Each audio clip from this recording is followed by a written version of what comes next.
ये शब्द कहते हैं गुरुओं से, इतना कमाते हैं और इतना कमाने के बाद भी घर में कुछ बचता नहीं है, दिन रात मेहनत करते हैं।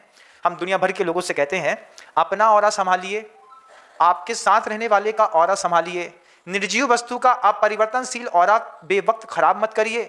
तो जिनकी ऊर्जा का प्रवाह जो होता है वो नाभि से नीचे का सक्रिय रहता है। इस बात को भी बहुत अच्छे से समझिएगा। जब हम इंग्लिश का 8 लिखते हैं, है ना, इंग्लिश का 8 लिखते हैं तो आप लिख के देखिए कहाँ से लिखते हैं, कैसे लिखते हैं। जब आप इंग्लिश का 8 लिखते हैं तो बीच में एक पॉइंट टच होता है ना, जो एक केंद्र में जहां पर डॉट्स बनते हैं, वो डॉट्स एक्चुअल में आपका नाभि स्थान है।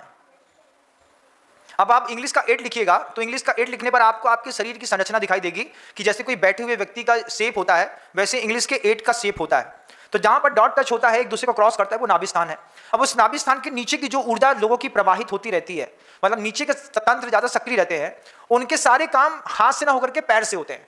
घर के अंदर बोलेंगे भैया एक तकिया दइयो, तकिया भी वो हाथ से नहीं देगा, वहीं से एक लात मारेगा, तकिया पहुंचा देगा। जो स्टूल वहां रख दो तो क्या करेगा, स्टूल में वहीं के वहीं जेब में हाथ डाला है, क्योंकि ऊपर का तंत्र सक्रिय नहीं है, ऊपर की ऊर्जा काम नहीं कर रही है, तो नीचे लात मारेगा, स्टूल यहां से वहां कर देगा। उनसे बोला भैया थोड़ा ये सामान उठा दो, तो सामान ऐसे नहीं उठाएगा।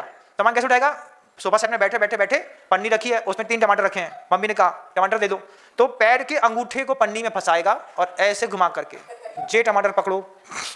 समझ रहे हैं, ऐसा होता है कि नहीं होता है।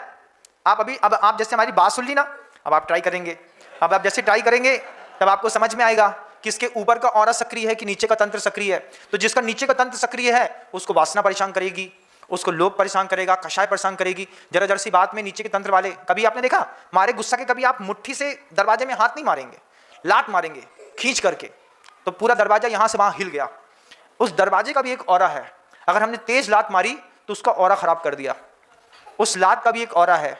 अपना ऑरा भी सेफ जोन में रखिए, दूसरे के ऑरा को भी सेफ जोन में रखिए। ना किसी से प्रभावित होइए, ना किसी को प्रभावित करिए। निश्चित मानिए छोटी सी साधना है, धीरे धीरे शुरू करेंगे तो होने लगेगी।